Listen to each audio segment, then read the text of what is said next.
Finding your purpose at work or in life is very crucial to one's being. It is a lengthy process of introspection, exploration, and soul searching.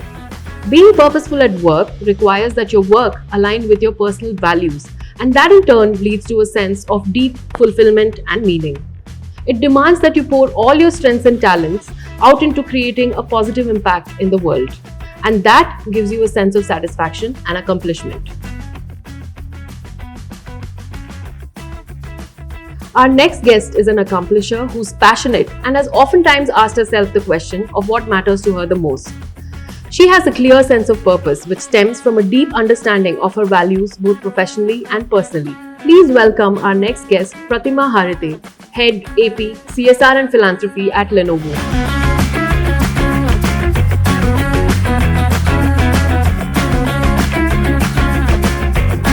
I'll dive straight into the questions, Pratima. How do you define purpose and what does it mean to you? Purpose for me is a goal or an objective that I am looking to reach out to or deliver. Most of you would resonate with good karma. For me, it's about doing good, bringing the change and impacting the people that I work with, whether it is in the role of a mother, a wife, a daughter, a daughter-in-law, a sister or a niece. I continue to strive and look for ways in which I can deliver goodness in people's lives so that I can see minute changes. And that's what satisfies me, and that's what takes me across in my role and in my life. Absolutely, Pratima. I agree that small little things can definitely go a long way. Let me take you back to a point, Pratima, in your career where you started discovering a sense of purpose. What actually inspired you in those moments, and how has your career trajectory sort of altered after that? Oh, Monica, with that question, you're taking me a long, long way back. I think when I first started my job at Standard Chartered Bank some 20 odd years ago, there was in the early 90s a crash in Mumbai.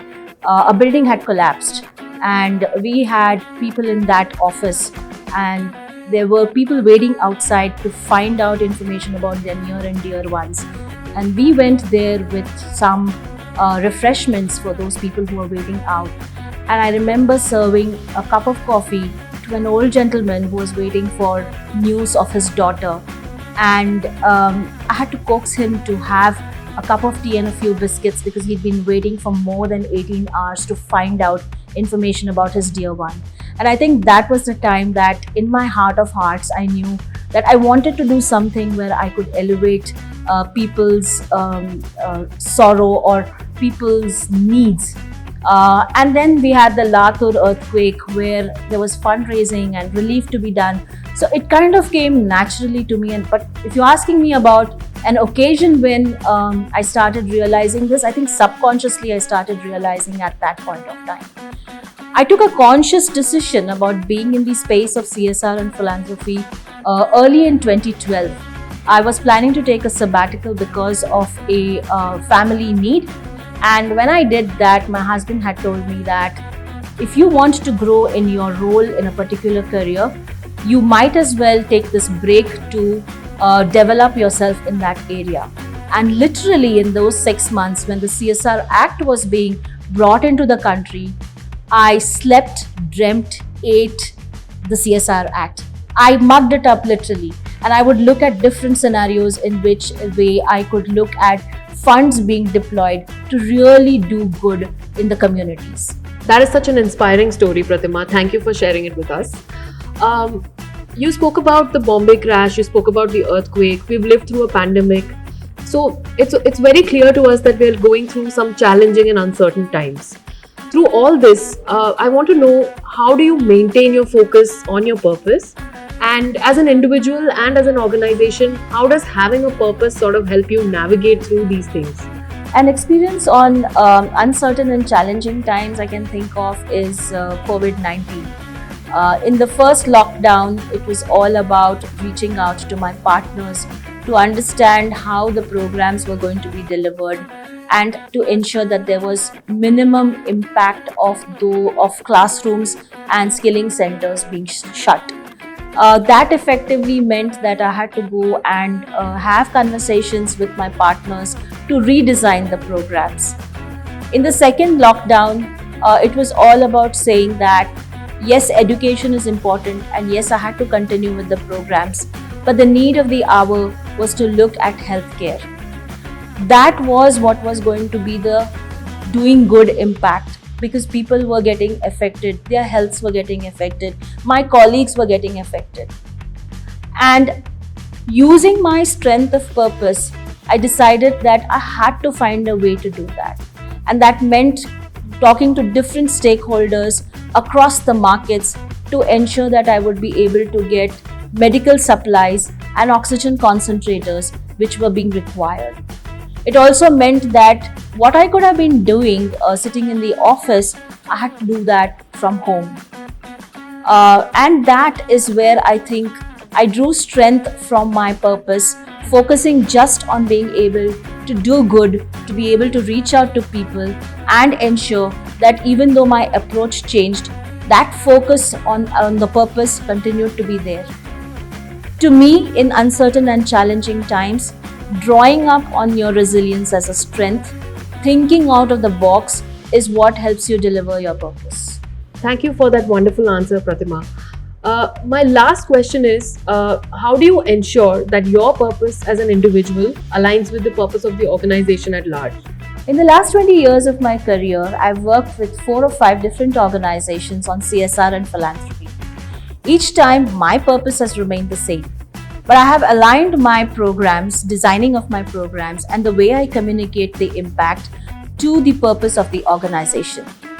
For example, in Lenovo, our social corporate mission is about technology for the underserved in STEM education.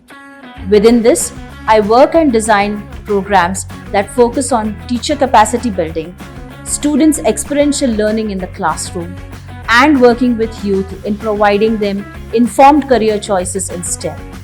It's in this manner that I take my purpose of impacting and doing the good with that of the organization's purpose of technology for the underserved and STEM education. I would say be entrepreneurial. In today's world, this is a requirement. You have to think of an idea and see how you want to deliver it purely through your entrepreneurial skills.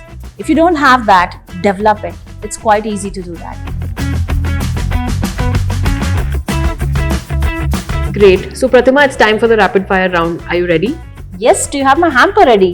The hamper's on its way. So, let's go. Sure. Okay. So, my first question, Pratima, is who do you look up to as an individual for their sense of purpose? I don't have any particular individual. I draw inspiration from a lot of people around me. So, an example could be like my father-in-law. He's a lifelong learner. He likes to keep himself updated, even because he wants to have an intelligent conversation with my daughter. And I think that learning perspective have kind of adopted in my life. That's wonderful. My second question is, if there was one book that you want to recommend to all of us, which one would that be? I think The Power of the Subconscious Mind by Joseph Murphy. It's helped me a lot in my individual journey as well as in my career. I'm going to look that book up the next time I visit a bookstore. My last question, Pratima, is if there was one piece of advice that you want to give to employees of Lenovo, what would that be? I'd actually say 2 pieces of advice. One would be to be mindful, physically, mentally, and emotionally. It's okay to not to be okay. And the second one is reach out if you need support or help. There are a lot of people around. I have my own buddy system and I use it to be optimum if I need any support. That's something I'm going to carry with me after this podcast. Thank you so much, Pratima, for being on the show. It's been an honor hosting you. Thank you, Monica, and I hope you have a great career in Lenovo.